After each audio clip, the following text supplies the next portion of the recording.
Hi folks, Josh Wolfe with Wolfe Vintage Watches here. Welcome to my shop. Today on the bench we have a Hamilton cushion plane from 1931. Let's get into it.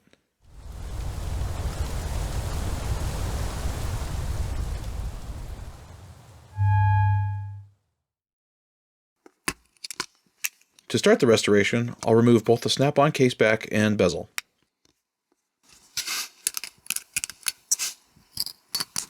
To protect the dial from my hand levers, I'll use a piece of plastic across the dial. This also has the added benefit of keeping these incredible blue hands from flying off into Never Never Land.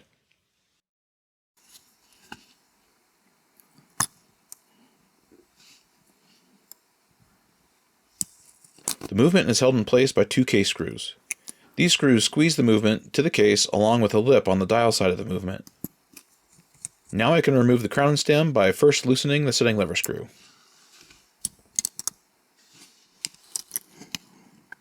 On the caliber 987 there are 3 dial feet screws. You'd think with how many of these little guys I've serviced over the years I would remember that, and you'd be wrong.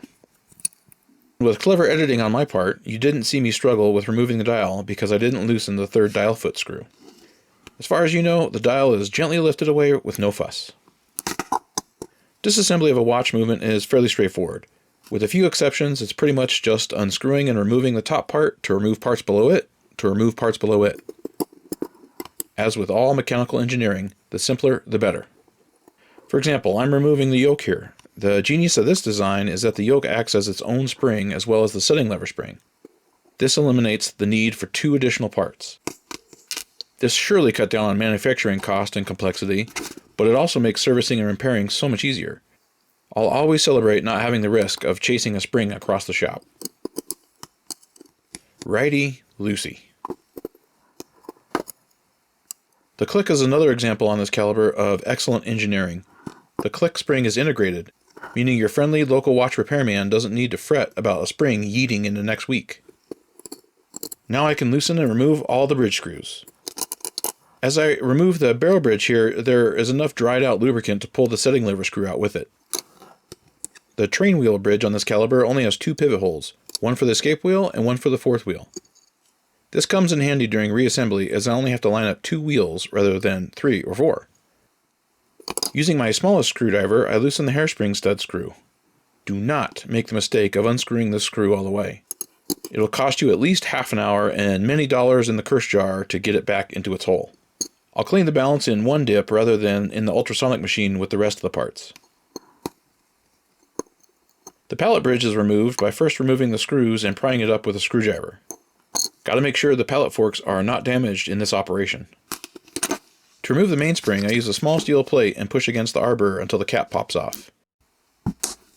Hamilton's first wristwatch, as we think of wristwatches today, was a cushion model introduced in 1919 that used a lady's pocket watch zero-size movement, renamed the caliber 981. This first iteration of the cushion had a round dial and crystal. The model name comes from the shape of the case, which resembles that of a seat cushion. I'm certain Don Draper would have come up with a catchier model name, but Hamilton named their earlier wristwatch models simply after the shape of the case. Although the madmen would have absolutely appreciated the marketing of a strap watch for golf and other sports, motorists, traveling men, foresters, civil engineers, and of course, for military men. 1934 was the last year that Hamilton produced the cushion model. This watch came with a mineral glass crystal, which was in excellent shape. I'll definitely be able to reinstall it.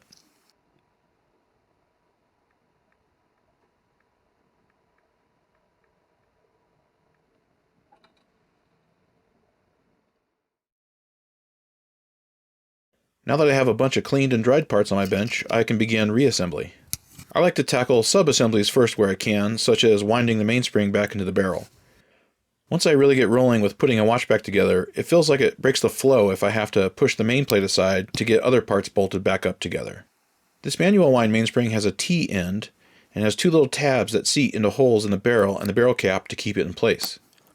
Reinstalling the arbor is one of those procedures that either goes super smoothly with no issues or takes a lot more fiddling than it should. In this case, it went in like butter. And this sub-assembly is complete when I squeeze the barrel cap back home. That means I can get the main plate under my loop and get on with reinstalling the training wheels, starting with the escape wheel. followed by the fourth wheel with an extended pivot that the second hand attaches to. The third wheel is next, and the center wheel is placed back through its pivot hole.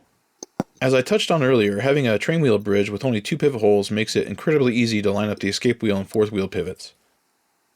Here I'm oiling the bottom hole for the barrel arbor before sliding the barrel into place. The barrel bridge can now be refitted, which holds the top of the barrel arbor as well as the third and center wheel pivots. Also, with both bridges in place, I now remember to install the dang setting lever screw. It never fails. I'll rectify that off camera to hide my shame. The crown wheel goes into place with some lubrication added. The crown wheel hub is then reinstalled, lining everything up. The crown wheel is lefty-tightied up to secure the components. The ratchet wheel is up next. The square hole in this wheel mates with the barrel arbor to wind up the mainspring. With zero drama, the click and its click spring are secured back into the movement. Even though the main plate has been through the ultrasonic cleaner, I'm going to manually inspect and clean the balance jewels. On the 987, the cap jewel and setting are held in place by 2 extremely tiny screws. These little suckers are so small they can be blown across a bench with just a quick exhale through the nose. Other than being super tiny, it's a straightforward matter of removing the screws, taking off the cap jewel and jewel setting, soaking them in some 1-dip, then reinstalling everything back in its place. Since I have auto oilers, I'm going to reinstall the balance jewel dry, but will add the proper amount of lubrication before installing the balance. Maybe I don't reassemble this movement the way the original Hamilton engineers intended, but I always find it amusing that I have to reach through the center wheel to tighten one of the pallet bridge screws. I can then use my tweezers to see and hear how the pallet fork indexes.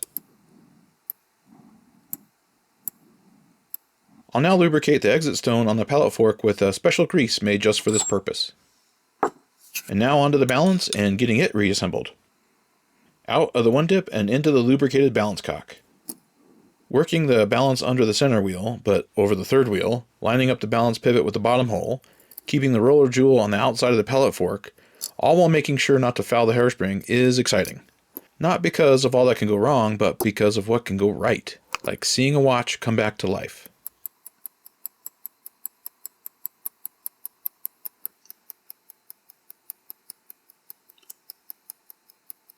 Since we're in business with a running watch, I'll get the rest of the pivots lubricated with my auto oilers.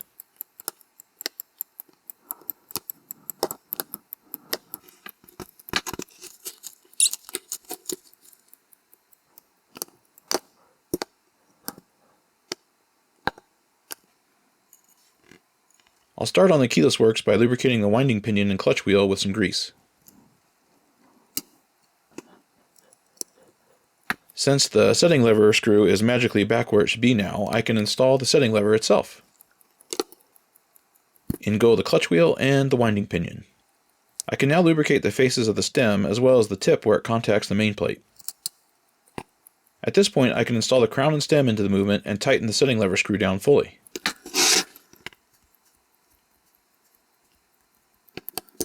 I apply a little grease to the center wheel pivot so that the canyon pinion rotates smoothly when setting the time. Some oil for the setting wheel and minute wheel posts, and some grease for the groove in the clutch wheel. The yoke is fitted back into the movement now, making sure that it is riding in the aforementioned groove in the clutch wheel, and the yoke is secured with a single screw. I apply grease where the setting lever and the yoke interact. The minute wheel goes in next and is followed by the setting wheel.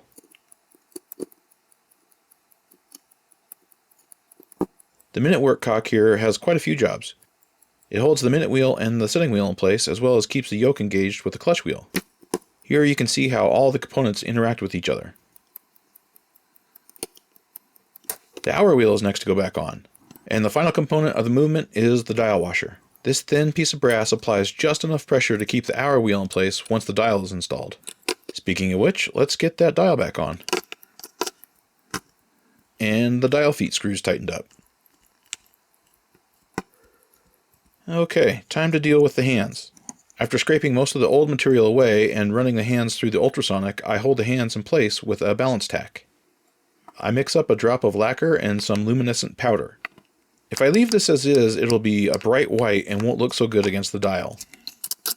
So I'll add just the tiniest amount of tint to dull it out. Jeez. The lesson here is dispense the tint in a different container, then bring over what is needed.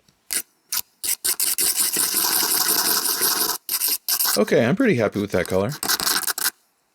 I pick up a generous amount of the tinted lume on an oiler and touch the back side of the hands. The surface tension in the lacquer closes the gap between the edges almost like magic. For larger gaps like the end of the hour hand, I place a good amount of lume around the edges of the hand first. Then, coming back down the middle, pull the lacquer across the span. Rinse and repeat on the minute hand. I'll let those dry overnight before installing back into the watch.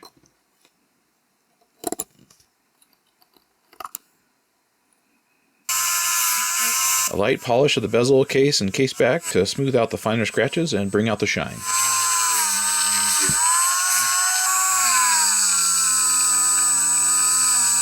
Since I'll be using a mineral glass crystal, I'm using a UV curing glue. A small bead is run along the bezel and the crystal is pushed into place. Ain't nobody got time to wait for the sun to come up, so the glue is cured under a UV lamp. While the glue is setting up, I can work on getting the dial and movement cased. I place the case over the movement before reinstalling the crown and stem. The case is squeezed between the two screws and the lip that runs along the dial side of the main plate. With the dial and movement lined up relative to the case, I can tighten the setting lever up and pop the case back on.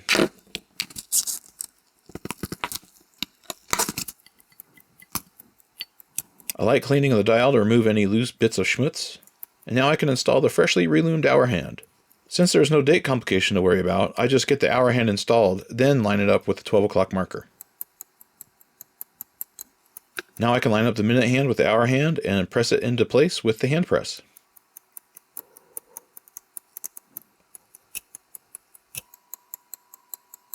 The sub-seconds hand is fitted onto the extended pivot and the whole stack is checked for clearance.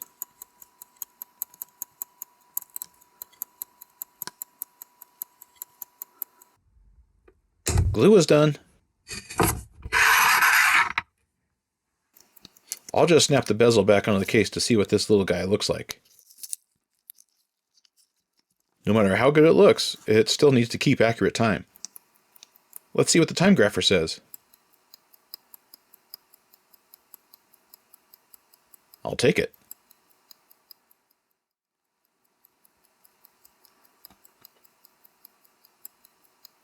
To see other service and restoration videos, click the playlist on the left. Or you can go down a YouTube rabbit hole by clicking on the video on the right. Whichever direction you choose, please consider subscribing and drop a like if you found this video informative or at least entertaining. Be sure to leave your comments and questions below and I'll do my best to respond. As always, thank you very much for watching. See you next time. Bye.